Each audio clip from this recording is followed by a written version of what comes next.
Biyahe ng mga bus mula Bicol Central Station sa Naga City, Camarines Sur patungong Metro Manila, fully booked na mula November 2 hanggang 6. Mga chance passenger, pinaghahandaan na rin ng mga bus company na ma-accommodate.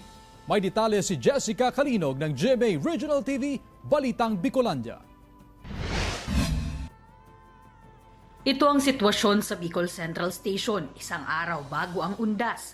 Konti lang ang makikitang mga biyahero. Pero pagtapos ng undas, kabaliktaran na raw ang magiging sitwasyon dito ayon sa mga bus company. Dahil mula November 2 hanggang 6, ang mga bus na biyaheng pa Maynila fully booked na.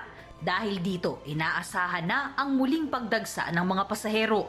Kaya ang isang bus company sa naturang terminal, pinaghahandaan ng ma-accommodate ang mga chance passenger. Bali, umaga pa lang nalalaman na namin kung may extra bus. So, ang extra bus, ma'am, nilalabas po gabi kasi mas marami pong pasahero sa gabi. Ang ibang bus company naman sa parehong terminal, hanggang November 5 ay puno na raw ang reservations.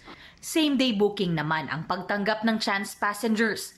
Habang ang iba naman ay nasa 5 hanggang 7 bus units ang inihandang extra bus, maliban pa ito sa 20 units na araw-araw na bumabiyahe patungong Maynila. Pwede silang pumunta same day, agahan na lang nila, siguro mga 5 a.m. Nandito na sila kung gusto nila magpa-reserve. Kasi doon pa lang natin malaman yung kung halimbawa available nating bus ay mga 5.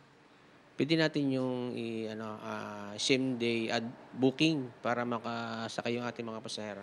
Tiniyak naman ng pamunuan ng terminal ang seguridad sa lugar sa naturang peak season.